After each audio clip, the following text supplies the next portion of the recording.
तर नमस्कार मित्रांनो, आपण आज आलो कृषी प्रदर्शनामध्ये आणि शासनाने एकदम सुंदर असे ॲप आणले. त्या ॲपचं नाव आहे महाविस्तार AI. तर आता आपल्याला सर सांगणार आहे, आपले हरीश कुमार चव्हाण सर आहे, ते आपल्याला सांगणार आहे की कसं असणार आहे हे ॲप. नमस्कार, माझे नाव हरीश चव्हाण. मी सहाय्यक कृषी अधिकारी आहे. बेलगावपुरी माझं मुख्यालय इगतपुरी तालुक्यात मी कार्यरत आहे. महाराष्ट्र शासनाने महाराष्ट्र शासन कृषी विभागाने एक ॲप लॉन्च केलेलं आहे. या ॲपचं नाव आहे महाविस्तार AI ॲप. हे सर एक ॲप नसून ते हे शेतकऱ्यांसाठी नाही एक डिजिटल मित्रच आपण तयार केलेला आहे. बरोबर. या ॲप्लिकेशनमध्ये आपल्याला कुठलंही अँड्रॉइड मोबाईलला हे सपोर्ट करतं. प्ले स्टोअरवरनं जाऊन हे आपल्याला लॉग इन करावं लागतं. याला म्हणजे डाउनलोड करून याच्यात लॉग इन करता येते. लॉग इन करण्यासाठी 2 मेथड वापरतो आपण, एक मोबाईल नंबर आणि शेतकऱ्याचा फार्मर ID. लॉग इन केल्यावर हा असा प्रोफाईल आपल्याला दिसेल. इथे हे सगळं शेतकऱ्याचं प्रोफाईल येते, नाव वगैरे येते. इथे सगळ्यात सुंदर म्हणजे काय की पहिल्यांदाच तुम्हाला इथे हवामानाचा अंदाज मिळतो. पुढील आता आजचा हवामानाचा काय अंदाज आहे हा आपल्याला इथं कळतो. म्हणजे शेतकऱ्यांना काय त्याला आता काढणी करायची आहे, पण पावसाचा जर अंदाज असेल तर तो त्याला इथं मिळेल, तर तो त्याची काढणी टाळून तिथं त्याचं नुकसान थांबवू शकतो. बरोबर. त्याच्यानंतर इथे काय केलं आहे, इथे एक आपण AI बेस हे सिस्टीम आहे. इथे एखादी कीड जर शेतकऱ्याला ओळखता येत नसेल, रोग जर ओळखता येत असेल, तर त्याने इथं फोटो काढायचा, तो अपलोड करायचा आणि ती कीड कुठली आहे ही तो सुद्धा इथं त्याला ओळखता येईल. कीड, रोग कुठल्याही झाडाची कुठल्याही रोगाची. त्याच्यानंतर सर इथं आपण पीक सल्ला दिलेला आहे. बरोबर. हा पीक सल्ल्यामध्ये हे पीक ॲड आहे. आता उदाहरणार्थ जर हे पीक आपण एक टोमॅटो पीक निवडला, बरोबर, म्हणजे टोमॅटो पिकाची पूर्व मशागत पासून तर बरोबर काय काय उपाययोजना केल्या पाहिजे किंवा कसं त्याला आपण हे केलं पाहिजे, हे सगळे त्याची इन्फॉर्मेशन आपल्याला इथं मिळते. त्याच्यानंतर इथे सर अजून आपल्याला कीड, एखादं कीड जर असेल, आता हे टोमॅटोच घेऊ आपण.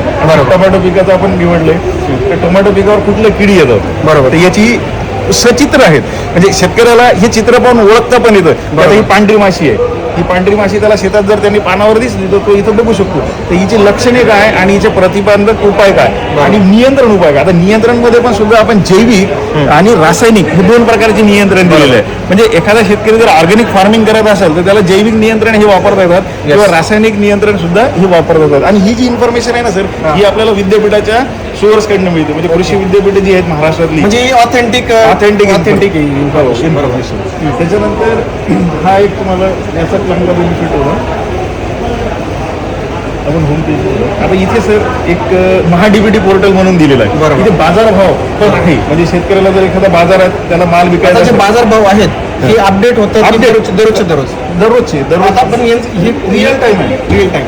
पण हे कोण अपडेट करतं, कसं यायचं का हे मेकॅनिझम चालतं. याला काय केलं आहे की म्हणजे कृषी उत्पन्न बाजार समितीचे जे पोर्टल्स आहे इथे लिंक केलेले आहे. हे पोर्टल ऍक्च्युली कृषी विभाग आणि पोखराज जे आपले नानाजी देशमुख कृषी संजीवनी प्रकल्प आहे त्यांच्या संयोजनाने हे तयार केलेलं आहे. आणि याच्यातली जी इन्फॉर्मेशन आहे ती रिअल टाइम इन्फॉर्मेशन आहे. आता जसं बाजारभाव निवडला आपण, इथे आता एखादं देवळा किंवा नांदगाव कुठलं आपण नाशिक घेऊ, बरोबर, आणि इथे पीक, आता हे सगळे डिफॉल्ट येतात. पण तुम्हाला स्पेसिफिक एखाद्या पिकाचा जर पाहिजे असेल, वांग्याचा बाजारभाव काय, तर हा किमान आणि कमाल आणि सरासरी ही आपल्याला बाजारभाव करते. म्हणजे शेतकऱ्याला त्याचा माल कुठे विकायचा आहे हे धरून निघायचं आहे. हे झालं नाशिकच्या बाबतीत. पण पूर्ण ऑल ओव्हर महाराष्ट्रात जर आपल्याला करायचं असेल तर कसं असणार मग?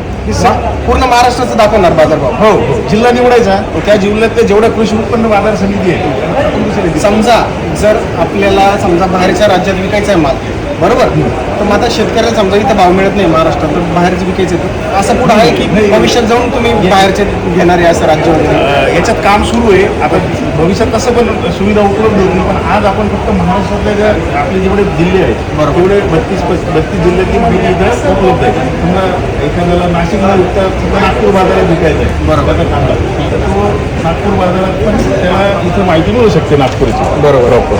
Very good. कुठलं पीक घेऊ आपण? आता आपण मग वागीच बघत होतो ना, हा नागपूरचा बाजारभाव आहे हा, बरोबर. आणि हे करंट रिअल टाइम इन्फॉर्मेशन आपण सगळी इथं देत असतो. सर अजून या ॲपचं एक चॅटबोट आहे इथे. आता हा चॅटबोट ना शेतकऱ्याला याच्या व्यतिरिक्त जर काही प्रश्न असतील, बरोबर, तर तो चॅटबोटला इथे विचारू शकतो. आता या चॅटबोटमध्ये काय केलं आहे, आपण 3 भाषा ॲड केलेल्या आहेत. तिथं मागे आल्या होत्या, एक म्हणजे मराठी, इंग्लिश आणि भिल्ल भाषा आहे. हो, ह्या 3 भाषा इथं ऍड केलेल्या आहे. तर त्या भाषेमध्ये ते प्रश्न विचारू शकतात. प्रश्न विचारण्यासाठी इथं व्हॉइस आणि टाईप करून दोन्ही विचारता येतात. काही प्रश्न जे बेसिक असतात ही इथं डिफॉल्ट सजेस्ट करत राहतात. बरोबर. तर आपल्याला इथं एखादा जर विचारायचं सांगलीमध्ये मुळाचा सर्वसाधारण भाव काय आहे? बरोबर.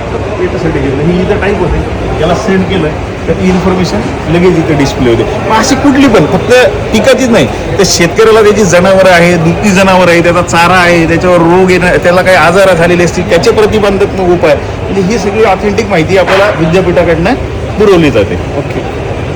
आणि जिथे एखाद्या शेतकऱ्याला जर एखाद्या घटकासाठी अर्ज करायचा असेल, तिथे हे महाडीबीटीचं आपलं पोर्टल आहे. महाडीबीटीला इथे 2 आपल्या महाराष्ट्र शासनाच्या आता ज्या उपक्रम चालू आहेत, एक आपला नानाजी देशमुख कृषी संजीवनी प्रकल्प आणि एक डीबीटी. तर इथे त्याला डीबीटीला जाऊन किंवा नानाजी देशमुख कृषी संजीवनीत जर त्यांचं गाव असेल त्या प्रकल्पामध्ये, तर त्या तिथून त्यांना अर्ज करता येतो. पण हे टाईप असेल तरच होईल ना. नाही टाईपचं नाही, हे आहे डिफॉल्ट आपली इन्फॉर्मेशन इथं आहे. बऱ्याच वेळेस काय होतं, आपलं जे ॲप आहे ना, जर टाईप असलं तरच ते. हे कृषी विभागाचं ॲप आहे. हे कुठल्या कंपनीने किंवा प्रायव्हेट ॲप नाही, हे कृषी विभागाने तयार केलेलं आहे. त्याच्यामुळे तुम्हाला इथं जे मी आधी सांगितले हे 2 घटक दिलेले आहेत आम्ही. तर 2 आपले महाडीबीटीवरनं शेतकऱ्याला लाभ मिळतो आणि महाडीबीटी व्यतिरिक्त महाराष्ट्र शासनाने वर्ल्ड बँकेच्या संयोजनेने एक नानाजी देशमुख कृषी संजीवनी प्रकल्प सुरू केलेला आहे. या प्रकल्पात महाराष्ट्रातली काही गावं निवडलेली आहेत, साधारणतः 825 म्हणजे याच्यात वेगवेगळे जिल्हे आणि तालुके निवडलेले आहेत, त्या तालुक्यातली गावं निवडली आहेत. त्याच्यासाठी अर्ज करायला इथूनच करावं लागतील तुम्हाला. या घटकासाठी योजना सेम आहेत, घटक सेम आहेत. इथं एक उदाहरण दाखवतो तुम्हाला महाडीबीटी. आता एखाद्या शेतकऱ्याला जर यांत्रिकीकरणमध्ये अर्ज करायचा किंवा फलोत्पादनमध्ये भाऊसाहेब पुणकर फळबाग लागवड योजनेतून लाभ घ्यायचा असेल, तर त्याचा लागणारी आवश्यक कागदपत्र काय याची सगळी माहिती इथे आपल्याला उपलब्ध आहे. म्हणजे आपल्याला कसं अर्ज करायचं त्याच्यासाठी लागणारे कागदपत्र आणि त्या कागदपत्र आपण मग जमा करून परत लागून अर्जासाठी काय तुम्हाला इथं फक्त ही कागदपत्र दिलेली आहे. बरोबर. कुठं तुम्हाला आता म्हणजे ऑफलाईन जमा करायची गरज नाही, ऑनलाईनच अर्ज करता येतो. म्हणजे शेतकऱ्याला म्हणजे जी पहिले पत्र धावपळ व्हायची, कृषी विभागात जायचं अर्ज हाय नाही तर मग सगळ्या गोष्टीचे नाही, रूल पण